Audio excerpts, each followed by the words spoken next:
니고데모는 많은 사람들에게 존경받는 사회 지도자였습니다. 그리고 종교적으로 탁월한 율법 선생이었습니다.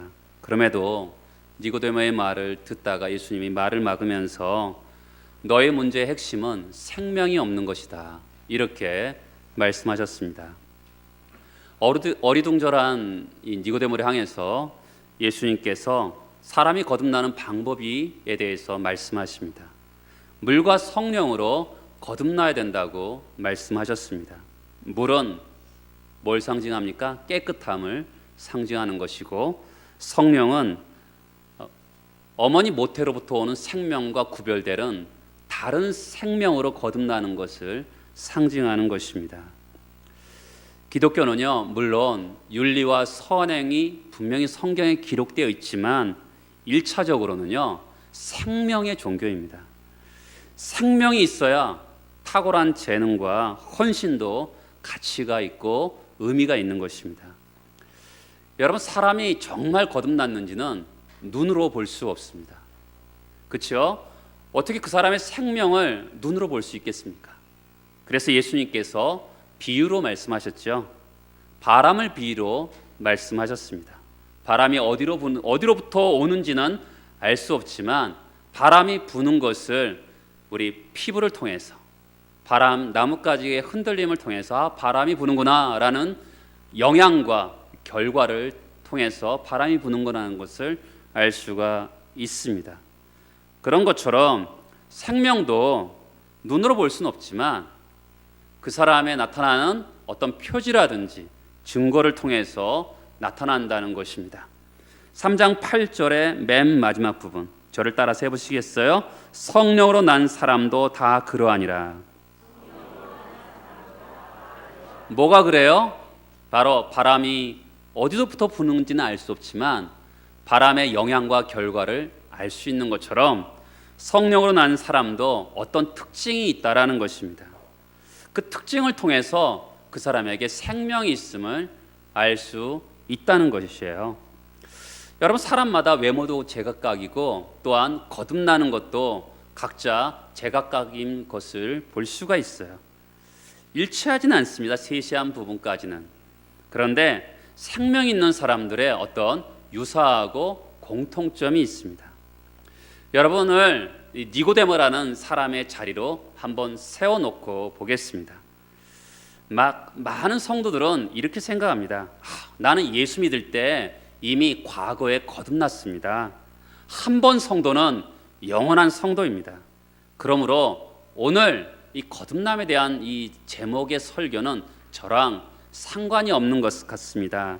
이렇게 생각하는 분들이 있는데, 그러나 그렇지 않습니다. 물론 거듭나야지, 한 번 거듭나면 영원한 성도이면 틀림없습니다.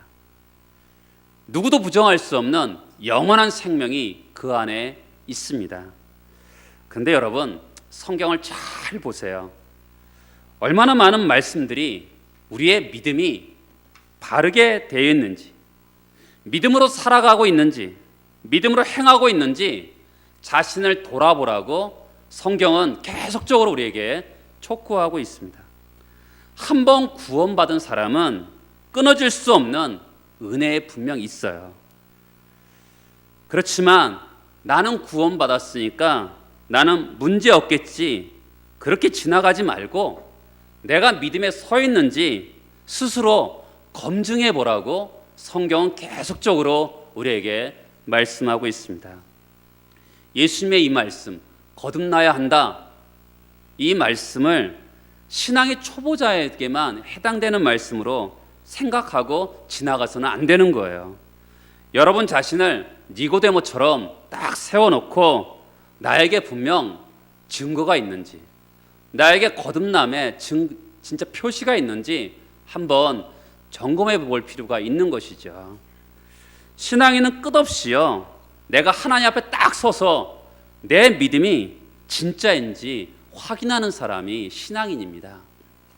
그래서 성경은 선줄로 생각하는 자는 넘어질까 조심하라, 이렇게 말씀하고 있는 것이죠.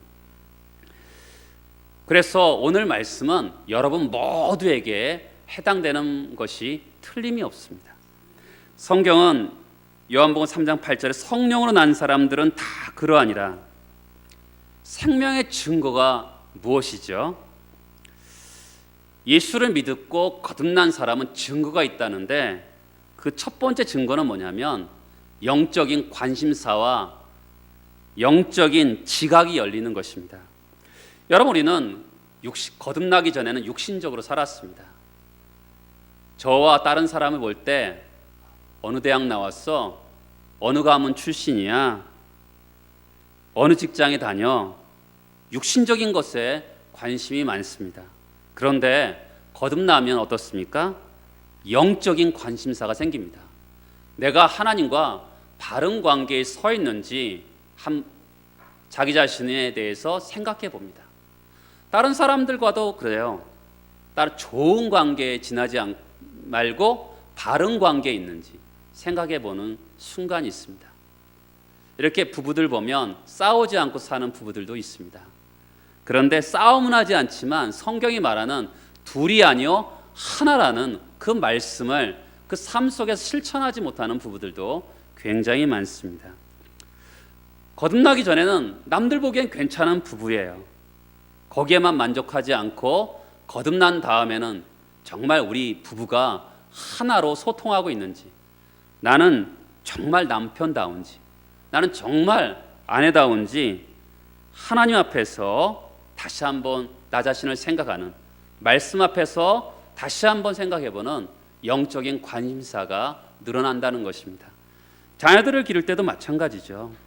자녀들을 기를 때 남들보다 착실하게 살고 좋은 대학 가라, 우리의 관심의 전부였다면 거듭나면 자녀들을 향한 다른 관심사가 생깁니다.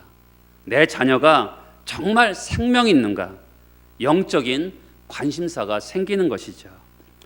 영적인 관심사가 생기면 무엇을 사모합니까? 옛날에는 눈에 보이는 것만 생각했다면 영적으로 거듭나면 바로 하나님 나라를 생각하게 됩니다. 사도 바울이 그렇잖아요. 예수 믿기 전에는 출중한 가문과 탁월한 능력을 자랑했는데 예수를 믿고 나니까 그것을 다 해로 여기고 배설물로, 똥으로 여겼습니다. 왜 그럴까요? 다른 차원의 영적인 관심사가 생겼기 때문에 그렇습니다. 남들이 나를 어떻게 보는가라기보다 하나님이 나를 어떻게 보시는가, 이것에 대해서 관심사를 갖게 되는 것이죠. 영적인 관심사가 생기면 예배를 사모하게 됩니다. 제가 고등학교 때 계속적으로 고3 때까지도 아침 8시에 와서 오후 늦게, 고3 중간부터는 그렇지 못했지만 계속 그 다음날 시험이 있어도 교회에서 5시까지도 계속 있었습니다. 그리고 대학교 시절에는 아침 8시부터 저녁 7시 정도까지 교회에서 계속 예배드리고 전도하고 그렇게 살았습니다. 세상 사람들 보기에는 굉장히 미련해 보이죠. 치열한 경쟁 사회 속에서 주일마다 예배를 드리고 교회에서 시간을 다 보내면 어떻게 살아남겠습니까? 그런데 우리는 다른 사람들이 미련하다고 생각하는 삶을 사는 이유가 뭐죠? 그것은 영적인 관심사가 열렸기 때문에 그렇습니다. 예배가 소중하고 말씀의 맛을 알고 기도의 즐거움을 알고 교회를 사랑하는 마음을 알게 되었기 때문에 그렇습니다. 거듭난 사람은 영적인 관심사가 눈에 열렸기 때문에 신령한 목마름을 가지고 예배 자리에 옵니다. 예배 자리에 와서 거듭난 사람들이 영적인 관심사를 가지고 신령한 목마름을 가지고 오니까 어떻게 돼요? 성령의 임재가 충만한 예배를 경험하는 것이 바로 교회인 것입니다. 그것이 세상 어디에서도 만날 수 없는 교회에서만 누릴 수 있는 복됨과 영광인 것이죠. 육신과 세상에만 관심을 갖다가 영적인 관심사가 눈이 열리면 어떤 일이 일어나냐면 영적인 지각이 열리게 됩니다. 그러니까 성경이 읽혀지고 깨달아지는 것이죠. 이전에는 얼마나 성경이 두꺼워요. 지루하고. 그런데 영적인 지각이 열리면 성경이 읽어지고 깨달아지게 되는 것입니다. 여러분, 성경을 열면 무엇을 깨닫게 되죠? 나 자신을 깨닫게 되고 세상에 대해서 지각이 열리는 것입니다. 다른 눈이 열리는 것이죠. 한국교회 가장 큰 문제는 성경을 읽지 않는다는 데 있습니다. 여러분, 생명이 없으면요, 영적인 지각이 열리지 않기 때문에 성경을 식욕이 일어나지 않아요. 여러분, 죽은 사람이 뭐 먹고 싶은 거 있겠습니까? 식욕이 일어나지 않아서 성경을 안 본다면 가장 치명적인 문제죠. 여러분, 최고의 요리사가요, 아주 아름다운 맛있는 뷔페를 했다면 그것을 실컷 먹었어요. 그렇다고 그 다음날 식사 안 하는 사람이 있습니까? 아무도 없습니다. 몸이 매일의 양식을 필요로 하는 것처럼 주님의 주시는 생명의 양식에 대해서 영적인 허기를 느껴야지만이 그 사람이 바로 생명이 있는 자인 것입니다. 예로부터 기독교 성도들은 별명이 있었습니다. 한 권의 책의 사람이라는 별명인 것이죠. 한 권의 책을 너무너무 사랑하다 보니까 그 책을 읽으면 이게 꿀보다 더 단 그런 말씀을 경험할 때가 있어요. 어쩔 때는 성경을 읽을 때 이 성경의 글씨가 작은데 갑자기 글씨가 크게 보이면서 야, 이런 말씀도 다 있구나, 참 신기하네 라고 생각하면서 성경을 읽을 때도 있습니다. 시편 기자는 복 있는 사람을 이렇게 정의합니다. 오직 여호와의 율법을 즐거워하여 그의 율법을 주야로 묵상하는 자로다 라고 합니다. 성경이 너무 좋아서 주야로 펼쳐놓고 말씀을 묵상하는 자가 복이 있다고 하는 것이죠. 그 이유가 뭡니까? 이 세상은요, 겉보기는 화려해 보이지만 쌀의 겨처럼 한번 훅 불며 훅 날아가는 한계가 있고 유한한 것입니다. 그러나 주님의 말씀을 상고하는 사람은요, 시냇가에 심은 나무가 열매를 맺는 것처럼 잎사귀가 청청한 것처럼 귀한 형통의 복을 말씀을 통해서 받게 되는 것이죠. 여러분, 신앙의 부흥은요, 부흥이 일어난 나라를 보면 항상 말씀의 부흥이 일어났습니다. 어떤 사람들은 체험을 추구해야 된다고 얘기하는데 다른 길은 없습니다. 성경으로 돌아가야 돼요. 영적인 관심사가 열리면 성경이 열리게 돼요. 그렇죠? 그렇게 되는 것입니다. 성경이 열리게 되면 어떻게 되냐면 자기 자신을 보게 됩니다. 여러분, 성도의 가장 중요한 특징은 겸손입니다.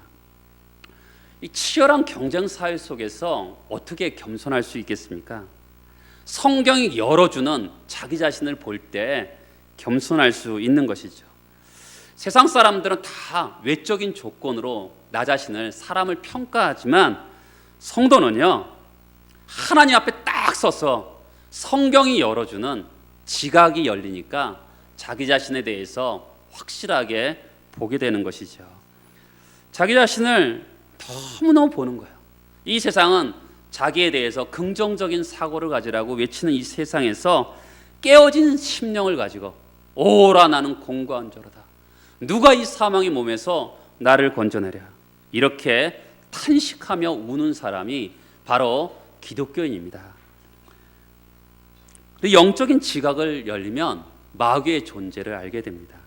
성경은요, 마귀가 있다 그래요. 우리에게 치열한 영적 싸움의 실체가 있는데 그 마귀의 세력을 분별하라고 이야기하는 것이죠.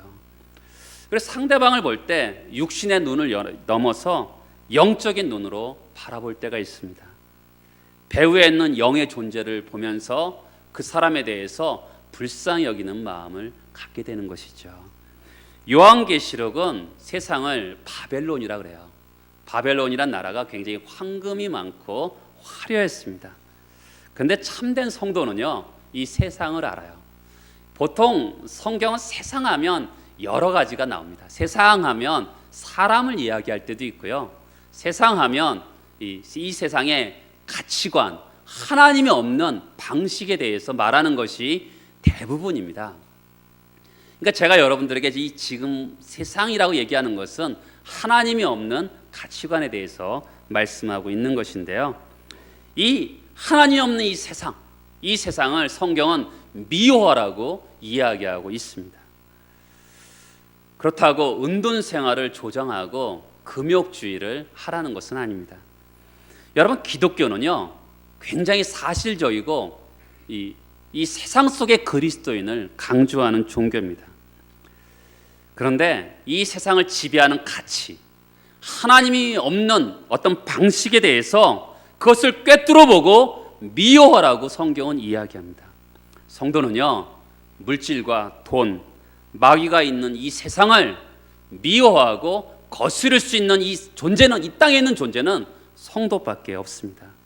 여러분, 이런 표시가 여러분에게 있습니까?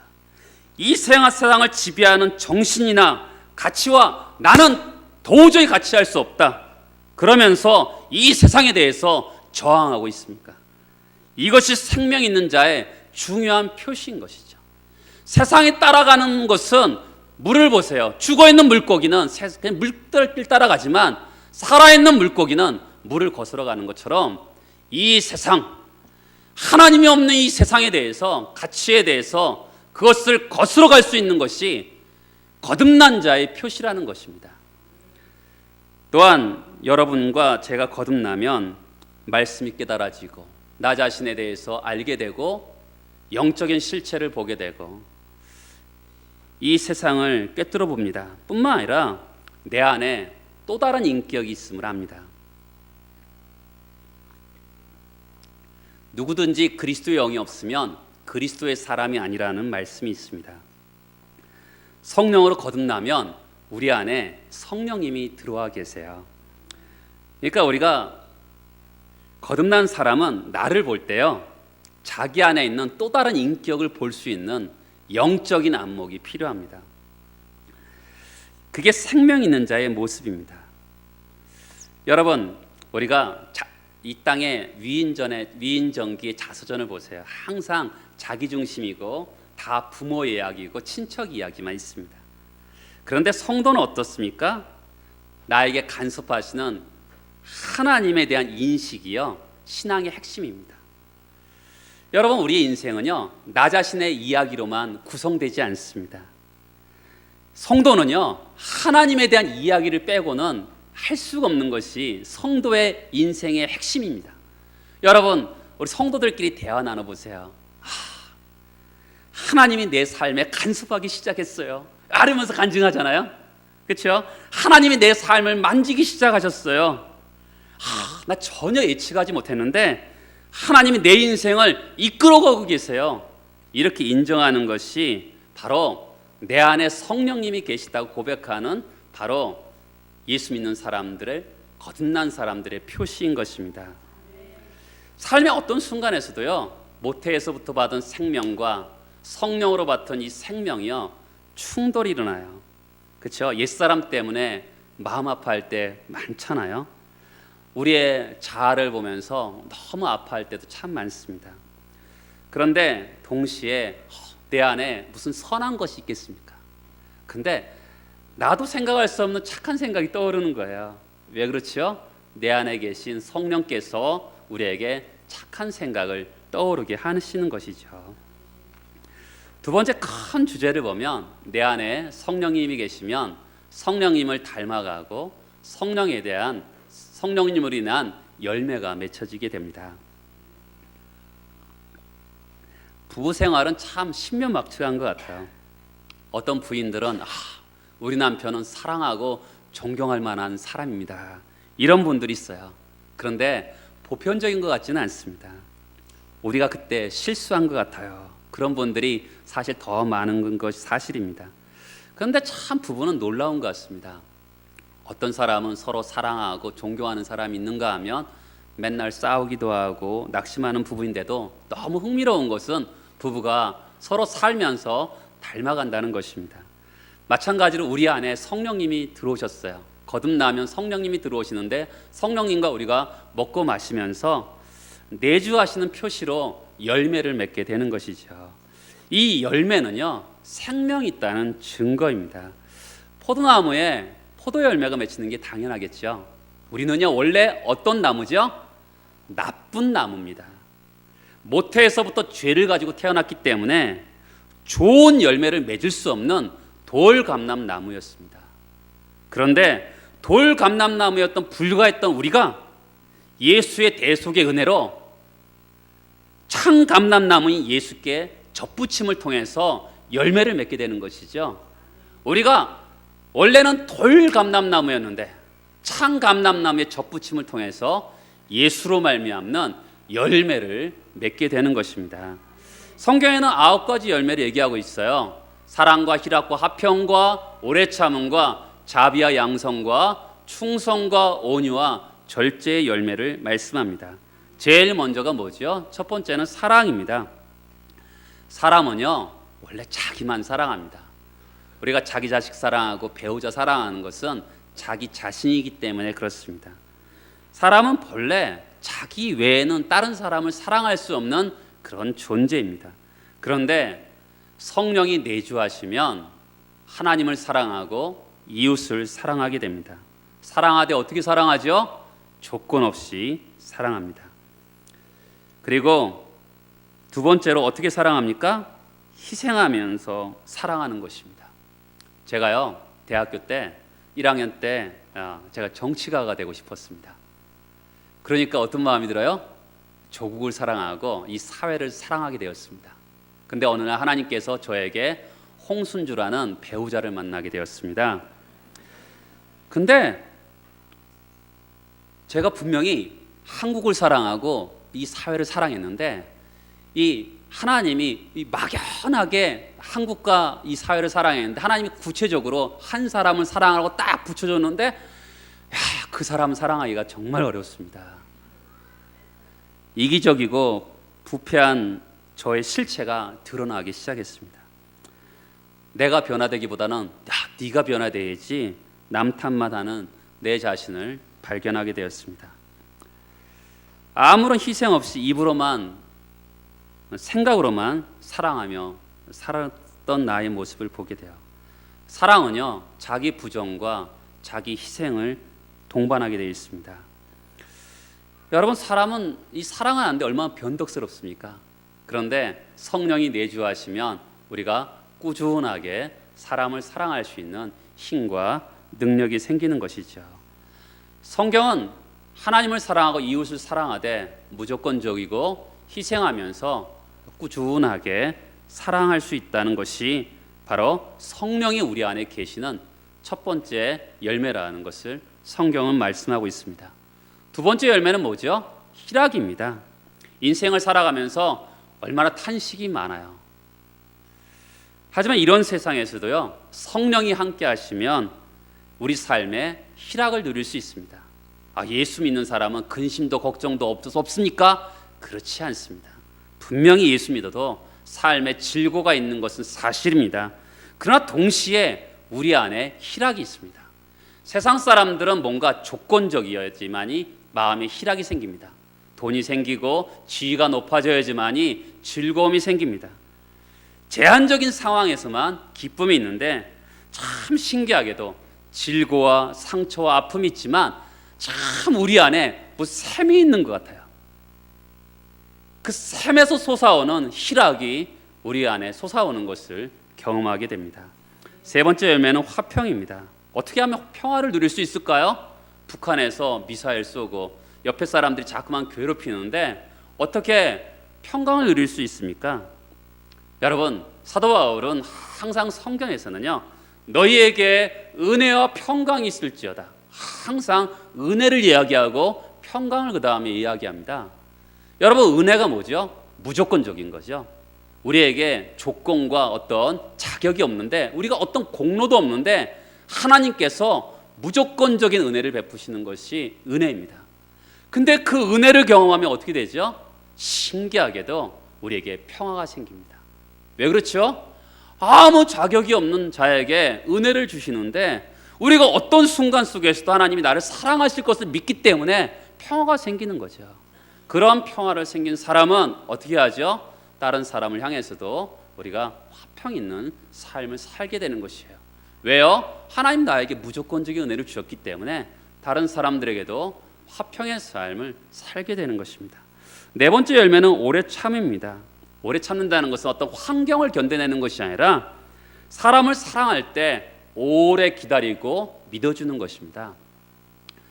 세상 사람들은 될성 부른 나무는 떡잎부터 알아본다 하면서 자기 마음에 들 때만 사랑하는데, 예수 믿는 사람들은 안 될 떡잎도 오래 기다리고 참고 기다려줍니다. 다섯 번째 열매는 자비입니다. 여러분, 사람들이 고통을 당할 때 민감하게 느끼는 것이에요. 이 세상 어떻습니까? 차갑죠.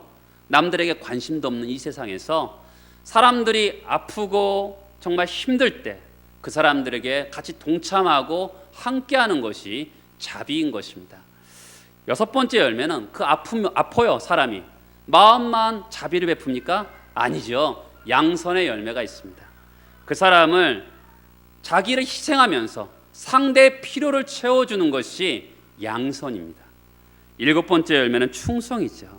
여러분, 우리에게 무슨 충성이 있겠어요?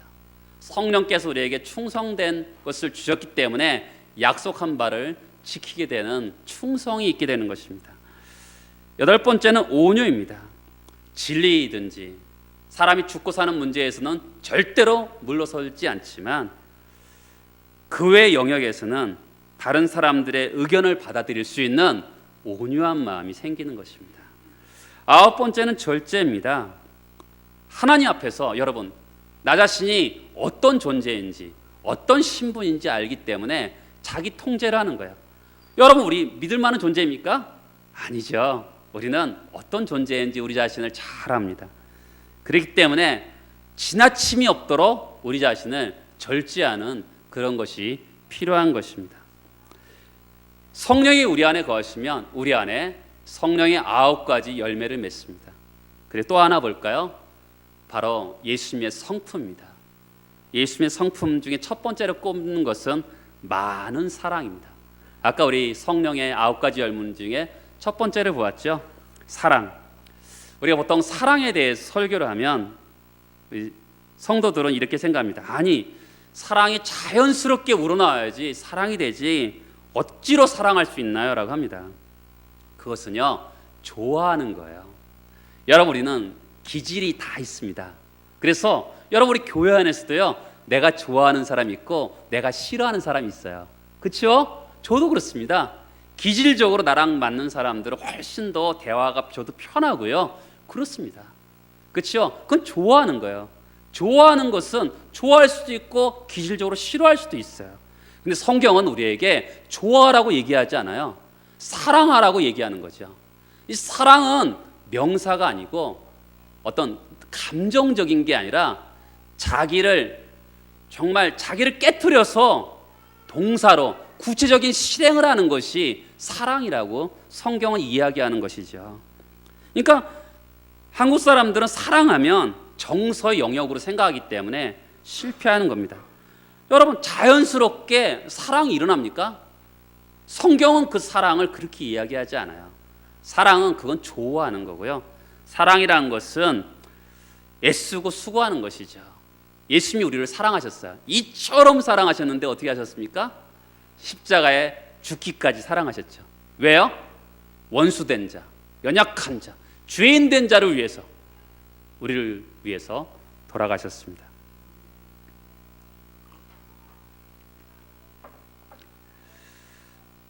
그러니까 사랑이 저절로 된다고 생각한다면 어린아이죠. 어린아이 있잖아. 금방 뭐 조면 사랑했다가 금방 뭐 미워했다가 미워 그러잖아요. 그게 어린아이 수준이죠. 그러니까 성경에서 말하는 사랑은 자기를 깨트리는 거예요. 저는 이 목회를 하면서 한계를 참 많이 느낄 때가 있습니다. 그런데 실패하고 싶지 않은 영역들이 있어요. 그것은 첫 번째는 하나님에 대한 은혜의 감각을 잃고 싶지 않습니다. 두 번째는 사람을 사랑하는 것이죠. 여러분, 이 세상이 한국 땅이 따뜻하기 위해서는 사람을 사랑하는 데 실패해서는 안 돼요. 우리가 또 예수님의 성품을 닮아야 되는 것은 겸손입니다.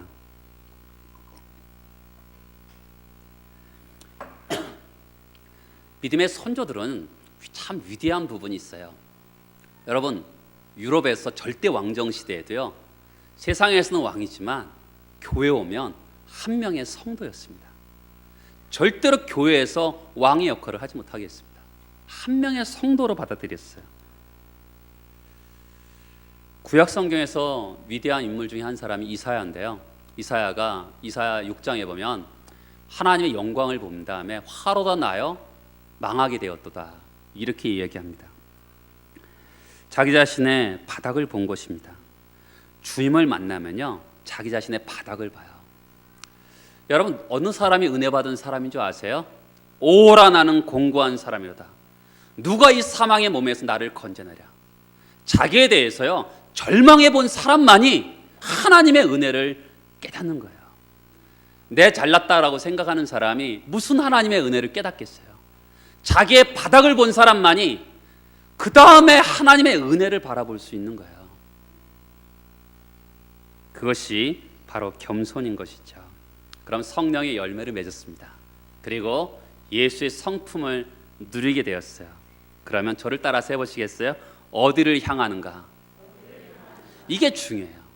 여러분, 우리가 성령의 열매를 맺고 예수의 성품을 맺었는데 어디를 향하고 있을까요? 저는 어렸을 때 이 도교 관련된 책을 많이 봤습니다. 도교를 보면 신선이 되고요, 득도를 해요. 뭐에 관심이 있습니까? 나에 관심이 있습니다. 내가 득도하고 내가 신선이 되는 것에 관심이 많습니다. 그런데 복음을 한번 보세요. 성령의 열매를 맺고 예수의 성품은 어디를 향하냐면 나를 향하지 않고 다른 사람을 향하고 있는 것이 복음입니다. 누가복음에 보면 기도하는 바리새인의 모습이 나옵니다. 굉장히 도덕적이고 신앙적인데 기도를 보면 이웃을 향하지 않아요. 하나님이여, 나는 다른 사람들 토색 불이 간음하는 자들과 같지 아니하고 이 세리와 같지 아니함을 감사하나이다. 창녀와 다르고 세리와 다른 것을 그가 기뻐하고 있습니다. 여러분, 이것이 세상 종교의 끝이에요. 세상 종교의 끝은 자기 자신에 대해서 만족하며 끝나요. 그런데 기독교는 어디를 향해요? 성령의 열매와 예수의 성품은 다른 사람을 향해서 가고 있는 것이죠. 성령의 열매와 예수의 성품은 나만 복되게 하는 게 아니라 다른 사람을 복되게 하는 데 이르는 것입니다. 사도 바울이 로마서 9장에 보면 바울의 슬픔이 나와요. 그것은 뭐냐면 자기를 핍박하는 이스라엘 향한 탄식이 나옵니다. 자기를 핍박해요. 그러면 미워해야 되잖아요. 그런데 성령의 열매와 예수의 성품을 가진 사도 바울은 그 사람들을 위해서 탄식합니다. 이것이 기독교인 것이죠. 여러분, 우리 안에 성령님이 계십니다. 거듭남의 증거로 우리 안에 예수의 성품과 성령의 열매를 맺는 은혜가 있기를 바랍니다. 성령을 선물로 주셨어요. 그 귀한 은혜에 따라 우리가 열매가 맺히고 성품을 잘 드러내면서 남을 살리고 한국 땅을 살리고 한국 교회를 복되게 하는 여러분 되시기를 예수 그리스도의 이름으로 축복합니다. 다 같이 일어나셔서 기도하시겠습니다.